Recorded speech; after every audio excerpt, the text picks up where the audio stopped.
The mop hit the floor at 0347 station time, same as every rotation. Kale Morrow dragged it across the obsidian tile of docking bay 9 like a man performing surgery on a corpse. Thorough, respectful, and entirely too late to matter. The bay hadn't seen a proper docking in 6 cycles. Most of the Galactic Union Station Etheria, 12 hummed with life, with commerce, with the electric buzz of 100 species bartering, mating, and occasionally trying to eat each other. Bay 9 just sat there, dark, forgotten, the kind of place where dust settled into philosophical conversations with itself. Kale liked it that way. He was 34 standard years old, built like someone had stacked spare parts from different humans, and hoped for the best. 2 long arms, shoulders that belonged on a man a head taller, a face that was mostly jaw and tired eyes. His jumpsuit was regulation gray, with a name patch that read Morrow in letters so faded they looked like they were trying to escape. 14 years he had pushed this mop. 14 years on Etheria, 12, which made him the longest-serving human on a station that most humans used as a pit stop between somewhere and anywhere else. He did not think about the 14 years. He thought about the mop. The mop had a wobble in its self-ringing mechanism. Every third squeeze, the polymer head stuttered and released a thin stream of cleaning solution onto his left boot. He had filed maintenance requests, 7 of them. The requisition system was designed by the Veloxi, a species that communicated through bioluminescent color pulses and had no concept of footwear.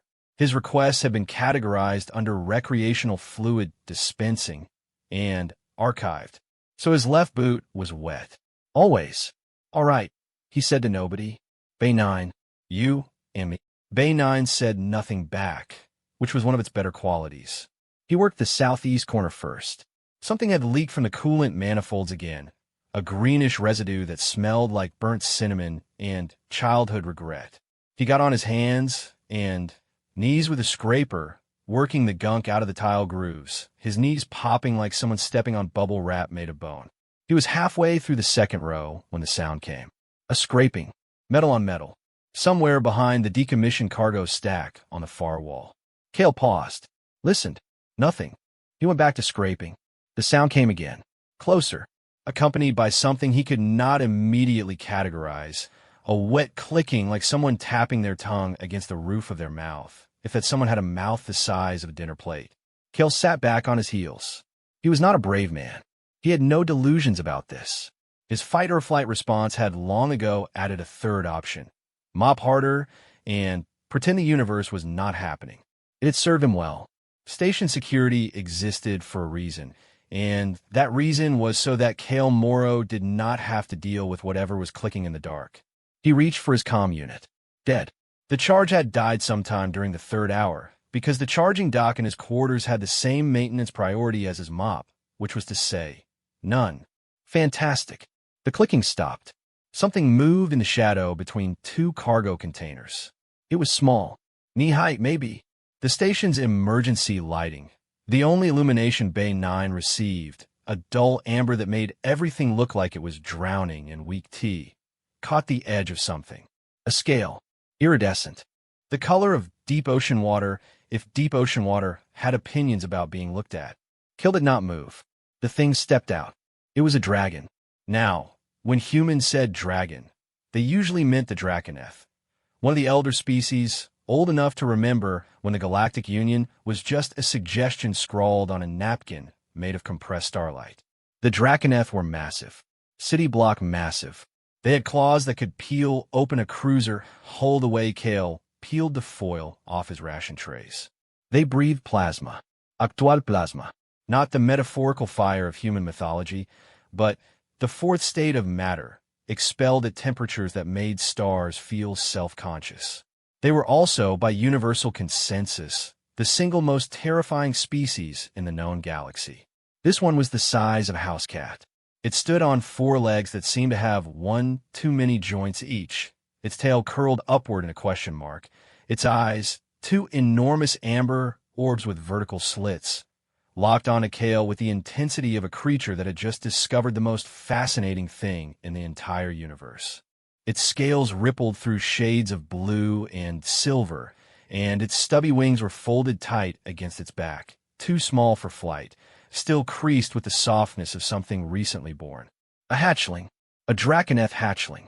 In Bay 9, Kale's brain performed several calculations simultaneously. First, Draconeth hatchlings did not just appear in decommissioned docking bays. Second, where there was a Draconeth hatchling, there was a Draconeth mother, and Draconeth mothers had a documented tendency to reduce anything that looked at their offspring wrong into a fine paste that could be used to season soup. Third, he was alone, his comm was dead, and his only weapon was a mop with a faulty ringer. The hatchling tilted its head. Its neck moved in a way that suggested bones were more of a guideline than a rule. It chirped. The sound was absurd. A Draconeth, a member of the species that had once ended a galactic war by showing up and breathing on the flagship of the aggressing fleet until it stopped being a ship and started being modern art, had just made a noise like a rubber duck being stepped on by a kitten. Kale stared. The hatchling took a step toward him. Then another. Its claws clicked on the obsidian tile. That was the sound he realized. The clicking. It had been watching him, working up the courage, maybe, or the curiosity, or whatever emotion Draconeth hatchlings ran on. Its eyes never left his face. No, Kale said. The hatchling took another step. Absolutely not. It sat down, right next to his mop bucket. Its tail curled around its haunches, and it looked up at him with those massive amber eyes and chirped again. Kale had been on Etheria 12 long enough to know the protocols for xenobiological encounters. He had sat through the mandatory training holos. He remembered exactly one useful piece of information. Do not touch, do not feed, do not engage, report to Xenobiology Division immediately.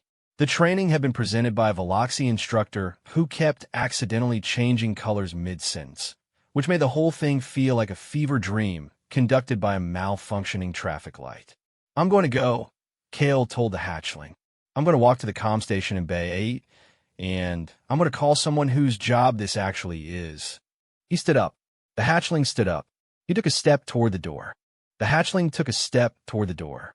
He stopped. The hatchling stopped. It looked up at him. Its stubby wings twitched.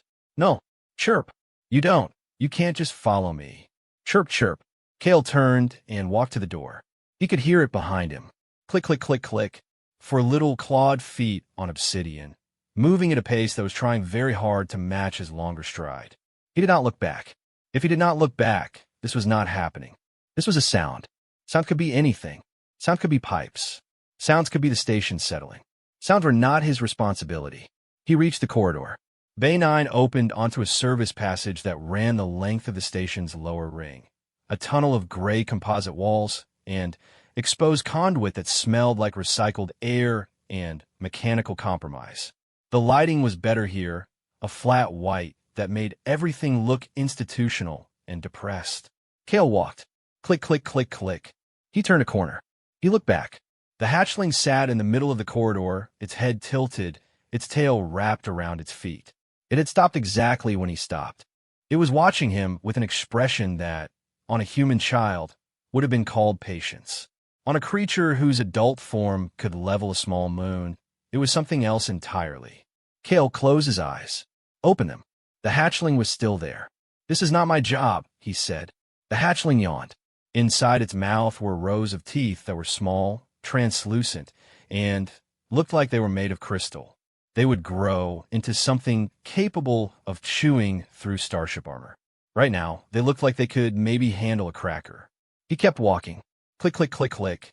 The comm station in Bay 8 was a wall-mounted unit that had been state-of-the-art when the station was built and was now a monument to the idea that technology ages the way milk does, quickly and with results nobody enjoys. Kale keyed in the emergency frequency for Xenobiology Division. The screen flickered. A hold pattern appeared, the Veloxy equivalent of elevator music, which was a slowly rotating color wheel that was supposed to be soothing, but mostly induced mild nausea in humans. The hatchling sat at his feet and began grooming its left wing with its tongue. Its tongue was purple. This detail felt important, but Kale could not have said why. The hold screen dissolved. A face appeared, Trellian, the night shift xenobiologist. She was a mythery, which meant she looked like someone had taken a praying mantis, scaled it up to human size, given it compound eyes that shifted color with mood, and then dressed it in a lab coat 2 sizes too large. Her current eye color was a deep maroon, which Kale had learned meant either mildly irritated or hungry. Both were her default states. Moro. Her voice came through the speaker with the characteristic mythery buzz, like a cello being played by a wasp. It is 0400. I am cataloging fungal samples from Bay 12. This had better be worth interrupting my fungi. There's a Draconeth hatchling following me. Trellian's eyes went from maroon to white in a single pulse. White meant shock. Kale had only seen it once before, when someone had accidentally jettisoned her lunch into vacuum. Repeat that.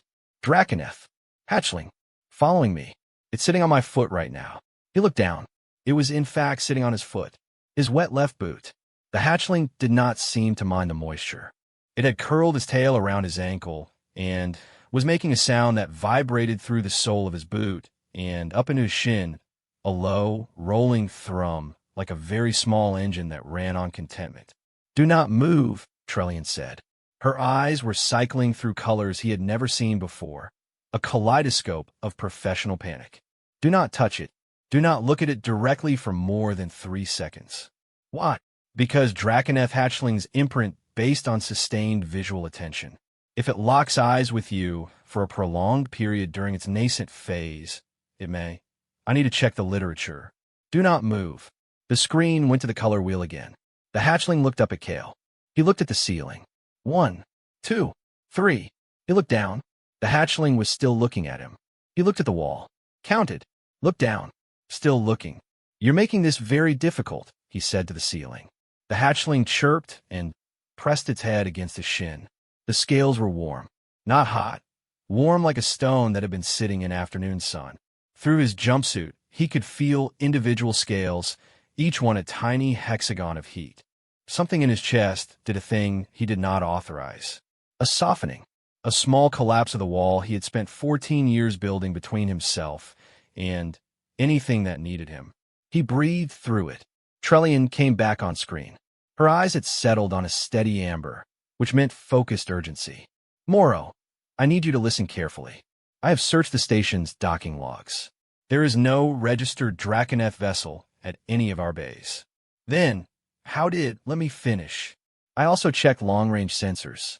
There is a Draconeth signature at the edge of our detection range. A large one. It has been there for 3 days. 3 days. Kale had been mopping Bay 9 for 3 days since the last schedule rotation. The signature matches a mature female Draconeth. Based on thermal readings and mass estimates, she is Trellian paused. Her mandibles clicked in the mythery equivalent of a swallow. She is among the larger specimens on record. How large? The sensor team initially classified her as a rogue asteroid. Kale looked down at the hatchling. The hatchling yawned again, showing its crystal teeth, and tucked its head against his ankle. Trellian, how does a Draconeth hatchling end up in Bay 9 without a registered docking? It does not. Not by accident.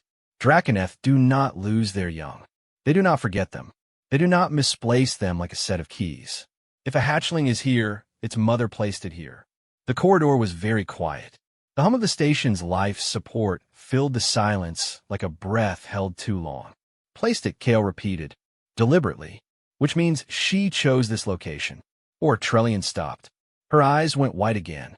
Or she chose a person. Kale felt his left boot squelch. The mop bucket was 3 corridors behind him. The hatchling was purring against his ankle. Somewhere at the edge of the sensor grid, something the size of a small asteroid was waiting. I'm a janitor, he said. Yes, Trellian said. I know. I mop floors. I'm aware of your function, Moro. I mop floors, and I fix things that are broken, and I file maintenance requests that get classified as recreational fluid dispensing. I am the least important person on this station. Trellian's compound eyes held steady. I do not think the Draconeth agrees. The hatchling shifted on his foot. It was heavier than it looked, dense like the bones inside were made of something more serious than calcium. It looked up at him with those amber eyes, and this time he did not look away. 1 second. 2, 3. 4, 5. He should have stopped at 3. He knew he should have stopped at 3. Trellian was still talking, something about containment protocols and contacting the Union's Elder Species Liaison Office, but the words had turned into noise, into the background hum of a station that had been his whole world for 14 years. The hatchling held his gaze, and in those eyes, ancient, alien, older than anything had a right to be when it was barely a week old, he saw something he recognized. Trust. The stupid, reckless, unearned kind. The kind that children have. The kind he had stopped having a long time ago. He reached down. Moro, do not. He placed his palm on the hatchling's head. The scales were warm. The hatchling closed its eyes. The purring deepened into something that rattled his teeth, that vibrated through the floor, that hummed in the conduit pipes, and made the lights flicker in Bay 8 and Bay 9 and every bay on the lower ring. 3 corridors away, his mop fell over, and at the edge of the sensor grid, the thing they had mistaken for an asteroid began to move. Trellian's screen dissolved into static. Every screen on the lower ring dissolved into static. Then, one by one, they came back online, each displaying the same message in the standard diplomatic script of the Galactic Union, a script that was only used for communications between member worlds and elder species. The message read, "He will do." Kale stared at the screen. He stared at the hatchling, which had opened its eyes and was looking up at him with something that was not gratitude, not affection, but recognition, like it had always known his face. Like his face was the first thing it had been told to find. His comm unit, the dead one, the one that had not held a charge in 3 days, crackled to life in his pocket. A voice came through it. Not words, not any language the translator could parse. A vibration, a sound that was felt more than heard, that started in the bones of his hand where it touched the hatchling's head and traveled through him like a wave through still water. The voice said his name. Not Moro. Not his station designation. Not the name on his faded patch. Kale. His real name. The one his mother used to say. The one that nobody on this station knew. "Okay," he whispered. The hatchling chirped. His left boot was still wet. The mop was still broken.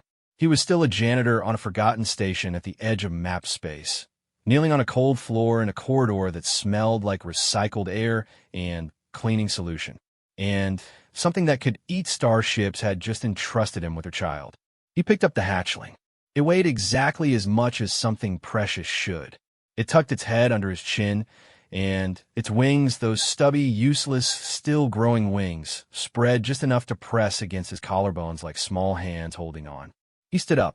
The corridor stretched before him, flat and white and institutional, the same corridor he had walked 10,000 times with his mop and his wet boot and his maintenance request that went nowhere. It looked different now. Not better. Not transformed. Just witnessed. Like something enormous and ancient was looking through his eyes and seeing for the first time the place where her child would learn to walk. Kale held the hatchling and walked. Click, click, click had become silence. The small claws gripped his jumpsuit instead of the floor. The purring continued, steady and deep, a sound that lived in the space between heartbeats. Somewhere above him, the station carried on. Commerce. Diplomacy. 100 species going about their business, unaware that in the lower ring, in the part of Etheria, 12 that nobody thought about, a man who mopped floors had just become the most important person in the building. He did not feel important. He felt tired and confused, and like his knees would regret the kneeling in the morning. He also felt the hatchling breathing against his neck. Small breaths. Quick. Warm. He kept walking. The news spread the way all news spreads on a space station, through the janitorial staff first. Not because janitors were gossips. Because janitors were everywhere all the time, in every room and corridor, invisible the way furniture is invisible, and they heard everything. By 0600, every custodial worker on Etheria, 12 knew that Kale Moro had a dragon sleeping in his quarters. By 0700, the kitchen staff knew. By 0800, Station Administrator Vorek called an emergency session of the Governance Council, which had not convened for emergency since a Grellian trade delegation accidentally set fire to the diplomatic lounge by sneezing. Kale missed all of this. He was asleep. The hatchling was asleep on top of him. It had claimed the center of his chest as its territory sometime around 0430, after Kale had stumbled back to his quarters on the lower ring, a compartment the size of a generous closet containing a fold-down bunk, a sanitation unit that made concerning noises, and a shelf holding exactly 3 personal items: a mug that said "World's Okayest Employee," a photograph so old it had started yellowing at the edges, and a broken wristwatch that had not told the correct time since before he boarded the station. The hatchling had investigated each item with the methodical focus of a health inspector visiting a restaurant that was already on its last warning. It had sniffed the mug. It had pressed its nose against the photograph and held it there for 11 seconds. Kale counted before pulling back with a sound that was not quite a chirp and not quite a whimper. Something between. Then it had climbed on his chest, turned 3 circles the way dogs do in old Earth vids, and collapsed into a sleep so immediate and so total that Kale was afraid it had died. It had not died. It was breathing. Small, warm gusts against his collarbone. Its scales shifted color while it slept, cycling through blues and silvers and occasionally a pale gold that appeared for a few seconds and then vanished like a word it was trying to learn. Kale lay on his back and stared at the ceiling and did not sleep for a very long time. He thought about the photograph on the shelf. He did not look at it. He did not need to. He had memorized it the way you memorize the layout of a room you grew up in, not by trying, but by existing in its presence so long that it became part of the architecture of his brain.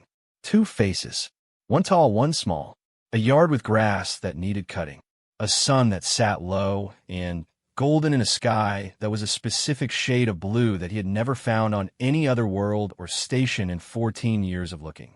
Earth blue, the color of a place he would not go back to. The hatchling made a sound in its sleep, a small trill, almost melodic. Its claws flexed against his jumpsuit, tiny pinpricks through the fabric, and then relaxed. He slept. The banging on his door came at 0900. Kale startled awake with the disorientation of a man who had forgotten where he was, when he was, and why there was something warm and heavy on his chest that was growling. The hatchling was awake. It was on all 4s, still on his chest, facing the door. Its stubby wings were flared, as much as something the size of playing cards could flare, and from its throat came a sound that was too deep, too resonant, too old for something its size. A warning. A vibration that Kale felt in his sternum. "Easy," he said. His voice came out hoarse, sleep rough. "Easy." The hatchling glanced at him. Back at the door, the growl lowered to a rumble. "Moro." The voice on the other side was Trellian's. "Open this door before I override the lock and catalog you as a hostile specimen." Kale sat up, cradling the hatchling against his chest out of some instinct he did not examine. It weighed more than yesterday. Or maybe he was just more aware of it, the density of it, the heat, the way its body vibrated with that low, constant purr, like a machine whose purpose was to remind you it existed. He opened the door. Trellian stood in the corridor, flanked by 2 station security officers, Grellians, both of them, which meant they were 7 feet tall, covered in bony plating, and looked like someone had crossed a rhinoceros with bad intentions. Behind them, trying to look authoritative and mostly achieving constipated, was a Veloxy bureaucrat whose bioluminescent patches were strobing in patterns that Kale's translator rendered as unprecedented / concerned / have not had breakfast. "You touched it," Trellian said. Her compound eyes were a deep green. Kale did not know what green meant. He suspected disappointment. "Yes. I specifically told you not to touch it." "Yes. I said those exact words. Do not touch it. I have the communication log. I heard you, and you touched it." "I did." Trellian's mandibles clicked 3 times in rapid succession. "Why?" Kale looked at the hatchling. The hatchling looked at Trellian. It chirped. Then, it tucked its head back under Kale's chin, which effectively ended its participation in the conversation. "It seemed like the right thing to do," Kale said. The Veloxy bureaucrat pulsed a color sequence that the translator rendered as inadequate explanation / forms required.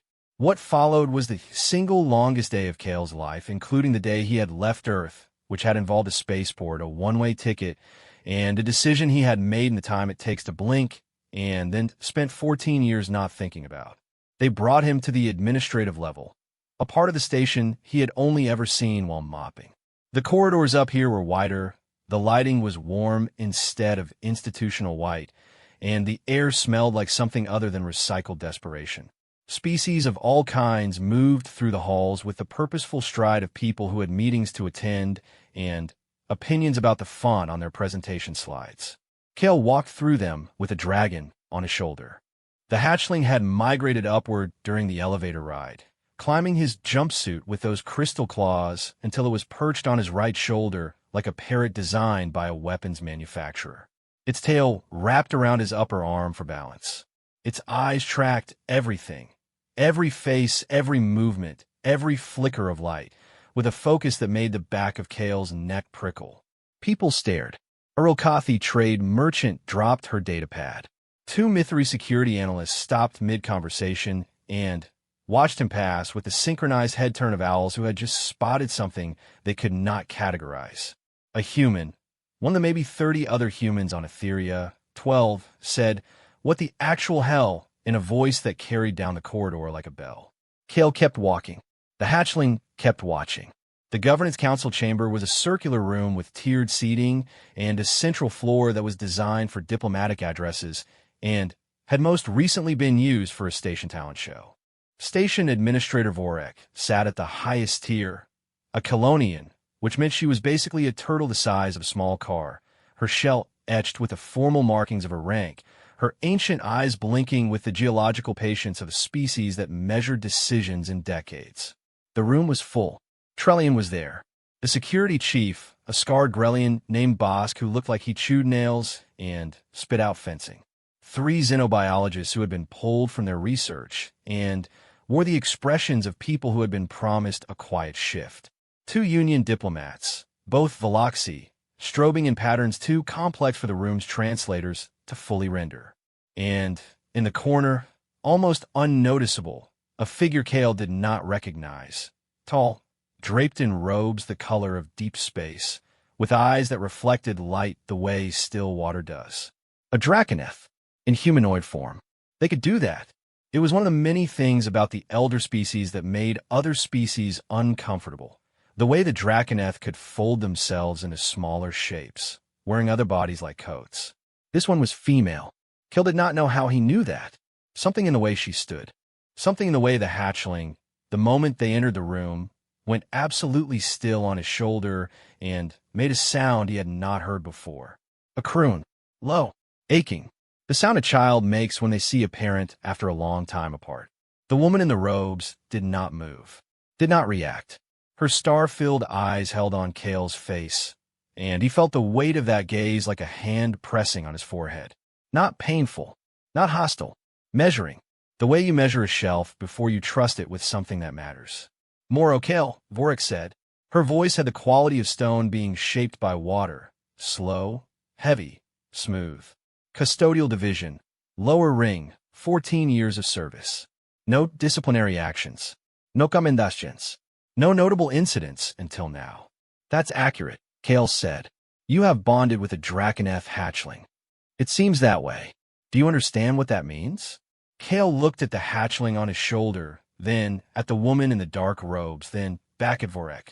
I understand that my morning has been unusual. A sound came from the corner. The Draconeth woman had laughed. It was barely a sound. More like the air in the room had rearranged itself to make space for amusement. But Kale felt it.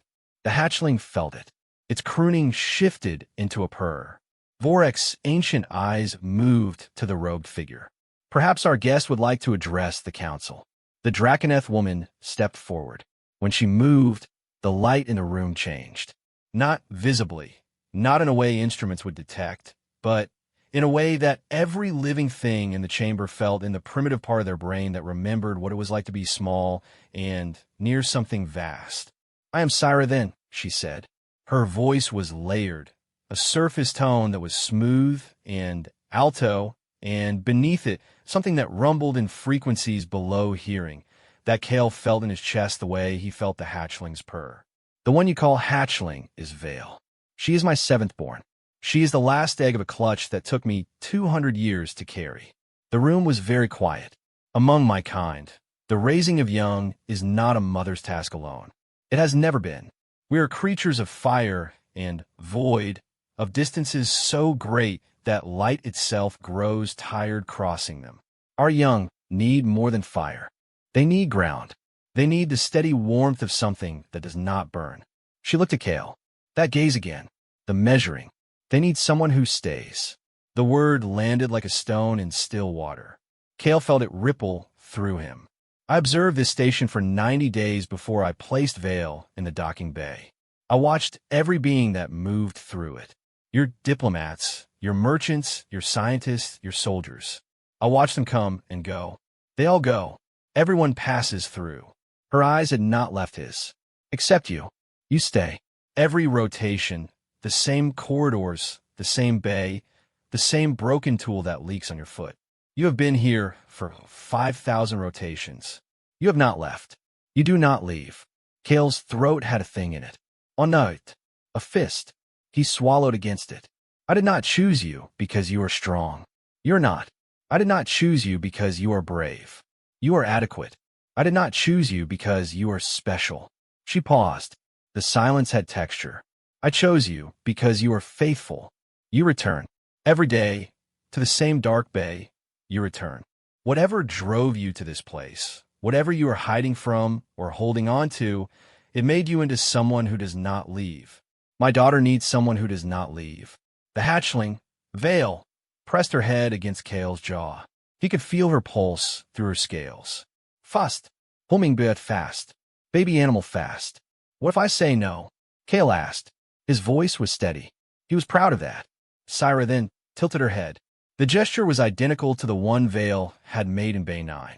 The genetic echo of it hit Kale in a place he was not prepared for. Then, I will take her back. No harm will come to you. You will return to your floors and your mop and your maintenance requests. Everything will be as it was. As it was. 14 years of as it was. 14 years of the same corridor, the same amber light, the same wet left boot, the same photograph on his shelf that he looked at every night and never talked about. What happens if I say yes? Syra then, star-filled eyes softened. It was the first time anything about her had looked less than ancient. Then, you become her keeper. You raise her through her ground phase, the first 10 standard years, when she is too small to survive the void. You teach her what I cannot. Patience, stillness, the value of small, repeated acts. The things that creatures of fire do not naturally understand. I'm a janitor. Yes. You want a janitor to raise a dragon. I want the man who has mopped the same floor for 14 years without complaint, without recognition, without anyone noticing or caring, to teach my daughter that there is honor in showing up, that the measure of a soul is not in the grand moments, but in the ones nobody sees. Vorek shifted on her tier. The Union has protocols for elder species guardianship arrangements. They are extensive. They have not been invoked in, she consulted a display, 412 years. Invoke them, Syra then said. It was not a request. Vorek looked at Kale. Bosk looked at Kale. Trellian looked at Kale with compound eyes that had gone a color he had never seen, a soft, luminous blue that he would later learn meant something close to hope. The Veloxy bureaucrats were strobing so hard they looked like malfunctioning holiday decorations. Kale reached up and touched Vale's head. She leaned into his hand. That purr again, deep, steady, certain. Like she already knew. Like she had always known. I need a new mop, he said. If I'm going to do this, I need a mop that doesn't leak on my boot. Syra then stared at him. The room stared at him. That is your condition? It's been 7 requisition requests. I have been filing them for 2 years. The ringing mechanism is faulty. If I'm going to be raising a dragon and mopping floors, I need equipment that works. The Draconeth who could eat starships, who had once been mistaken for an asteroid, who had traveled across the void to find a janitor worthy of her child, looked at Kale Morrow for a long time. Then she laughed. Not the subtle, air rearrangement from before. A real laugh. It shook the room. It rattled the tiered seating. One of the Veloxy diplomats fell off their chair. Boss's hand went to his weapon and then stopped because what was he going to do? Shoot the sound? Vale chirped and spread her stubby wings, catching her mother's laughter in them like wind. You will have your mop, Syra then said. And you will have more than that, Kale Morrow. You will have the protection of my line. No one on this station, in this system, in this arm of the galaxy, will touch you or deny you or overlook you again. I just want the mop. You will have both. He nodded. Once, the way a man nods when he has just agreed to something enormous, and is choosing to think about the small parts instead, because the small parts are where he lives, where he has always lived, and where he is apparently going to raise a dragon. Okay, he said. Okay. Vale settled back onto his shoulder. Her weight was warm. Her purr was steady. Her tail tightened around his arm. Not gripping, not clinging, just there. Present. The way you hold on to something when you have decided it is yours. Kale looked at the photograph in his mind. The two faces. The yard. The earth blue sky. He had left because staying hurt too much. He had come to Etheria 12 because it was far enough away that the hurt could not follow him. And he had stayed 5,000 rotations of mopping and fixing and filing requests that went nowhere, because somewhere along the way, staying had become the only thing he knew how to do. And now a creature older than Starlight had looked at his staying and called it worthy. He did not cry. He was not a man who cried. He was a man who mopped floors and talked to empty docking bays and had a mug that said world's okayest employee. His eyes were wet, though. He would blame the recycled air. Trellian handed him a tissue. Mythery did not use tissues. She had gotten it from somewhere for him, and her compound eyes were still that soft, luminous blue. Thank you, he said. He did not specify what for. He walked out of the council chamber with a dragon on his shoulder and a new mop requisition form, stamped Priority 1 by an administrator who had never stamped anything Priority 1 in her 300-year career, folded in his pocket. The corridor was the same. The lighting was the same. The air was the same. Kale was not the same. He could feel it, the shift. Not dramatic, not cinematic, just a small, quiet rearrangement of something internal, like a bone setting back into a joint it had been out of for so long he had forgotten it was supposed to fit. Vale chirped against his neck. Yeah, he said. I know. They took the elevator back to the lower ring. The doors opened onto the flat white corridor, the exposed conduit, the smell of cleaning solution and recycled air. Home. For better or worse, for 14 years, and apparently 10 more, home. His mop was still on the floor in Bay 8 where he had left it. He picked it up. Vale leaned down from his shoulder and sniffed it. She sneezed, a tiny explosion of warm air, and a single minuscule spark that was there, and gone so fast Kale almost missed it. Almost. He looked at the scorch mark on the mop handle. The size of a thumbprint. Black around the edges. Fire breather. He was raising a fire breather. In a space station. He closed his eyes. We're going to need some rules, he said. Vald put it. He mopped. She rode his shoulder. Bay 8, then Bay 7, then the long corridor between them. The mop leaked on his left boot, same as always. But on his shoulder, something warm and ancient and impossible breath, small, quick breaths against his neck, and watched the world go by with eyes that held the light of a mother who had crossed the void to find him. Somewhere out there, past the sensor grid, past the edge of map space, Syra then moved through the dark between stars. She did not look back. She did not need to. She had seen what she needed to see. A man who would stay, doing the thing he always did, with her daughter's head tucked under his chin. The mop hit the floor.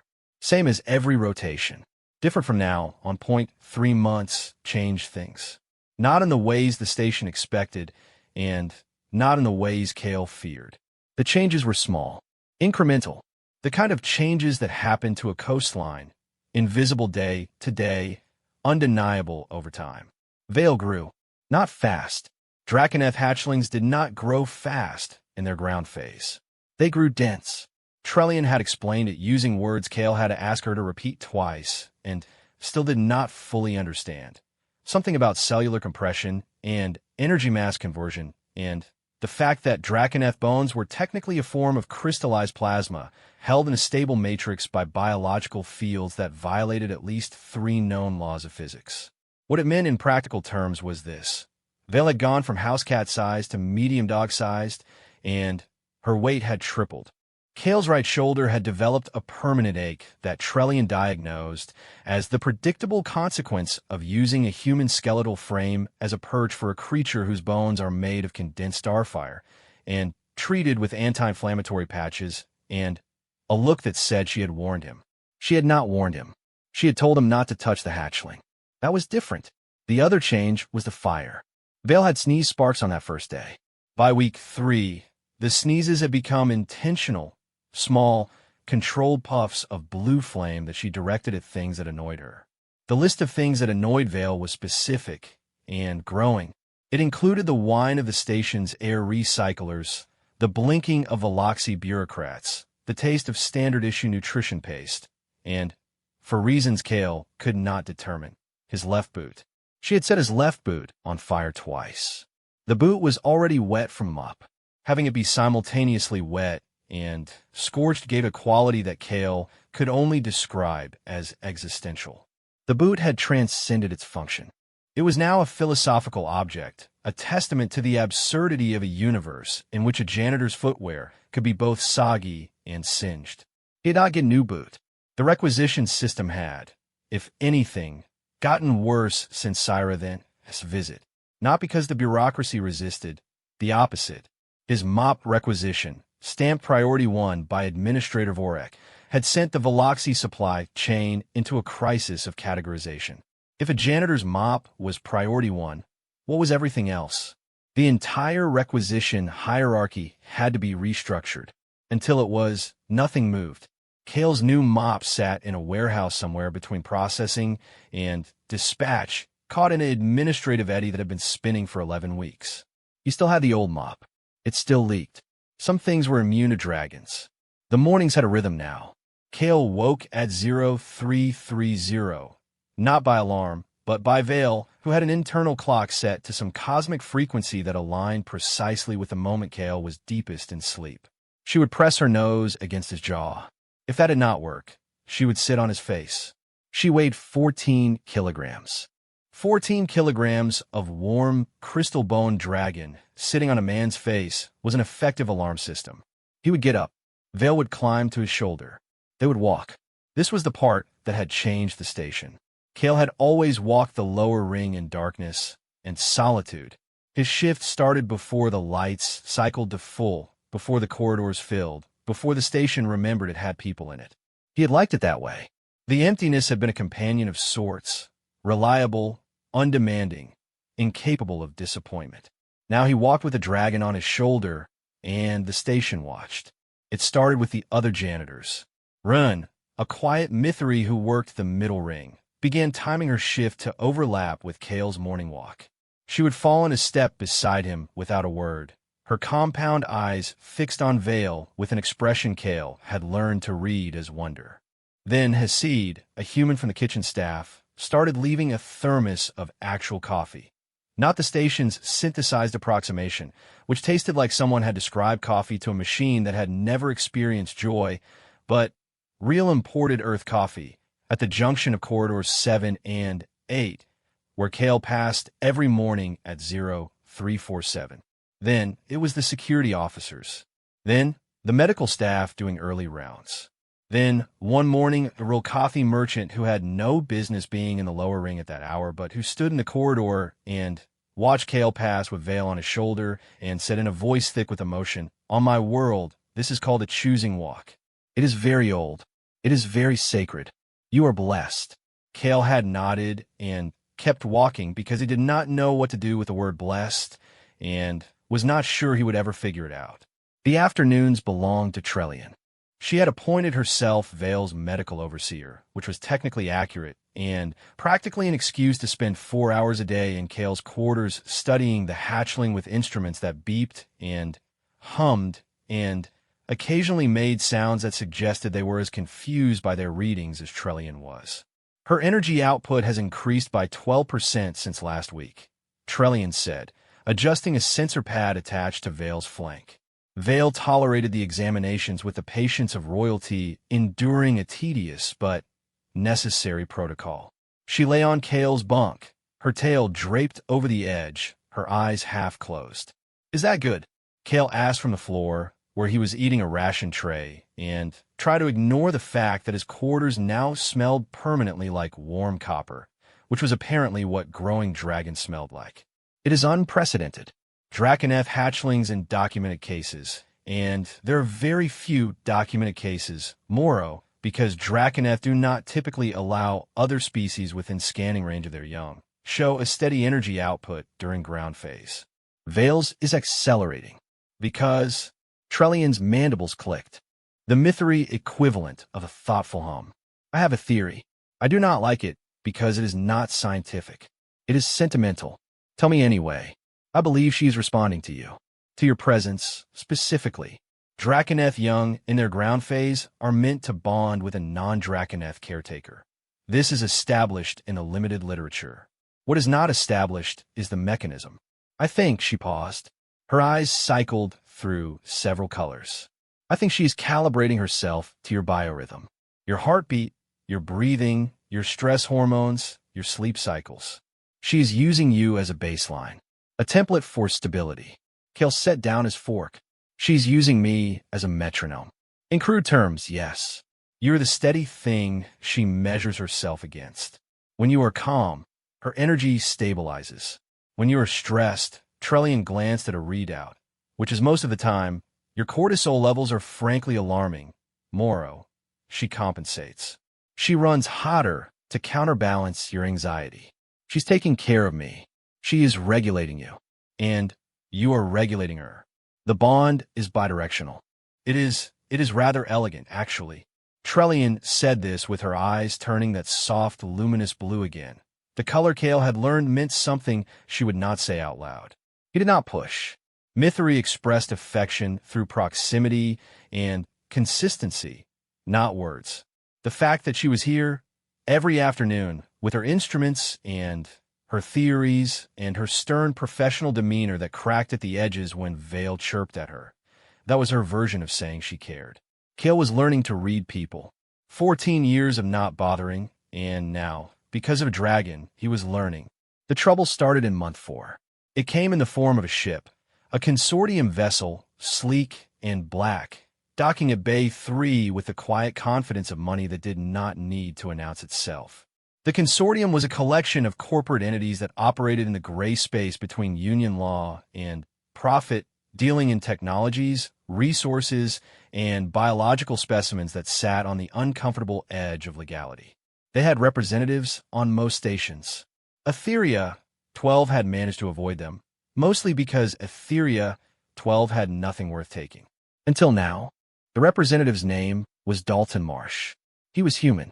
This detail mattered because humans were rare enough in this sector that seeing another one always produced a reaction, a flicker of recognition, of shared origin, of the assumption that common biology meant common ground. Dalton Marsh was tall, clean-shaven, and wore a suit that cost more than Kale's annual salary. His smile had the quality of a tool that had been sharpened and maintained with professional care. He walked through the station with the ease of a man who had been in many stations and found them all slightly beneath him. He found Kale in Base 6. Kale was on his knees, scrubbing a stain that had been there since before he started working on the station. He did not know what had caused the stain. He suspected it was older than him.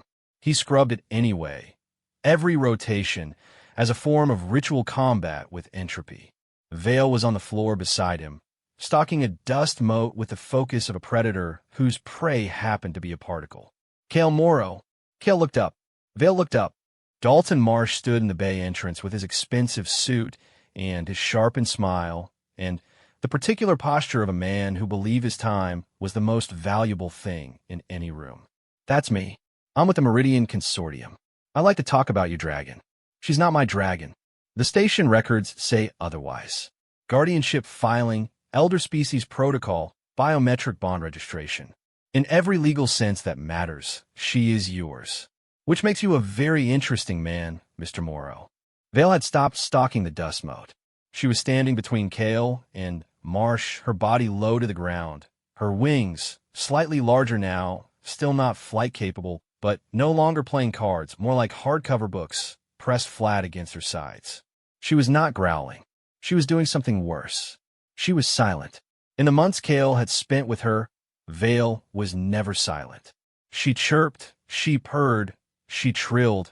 She made the crooning sound when she was sleepy, and the rapid clicking sound when she was excited, and the deep rumble when she was warning. Silence was new. Silence was a message. "What do you want?" Kale asked. "The consortium has a xenobiological research division. We study elder species physiology. A live draconeth in ground phase is, well, there isn't a polite way to say this. She is the most valuable biological specimen in this sector, possibly in the quadrant. She's not a specimen. Of course not. Poor choice of words. What I mean is that we would be willing to offer you a considerable sum for supervised access. Non-invasive study, scans, behavioral observation, maybe some fluid samples. Nothing harmful." Kale stood up. He was taller than Marsh, which seemed to surprise the man.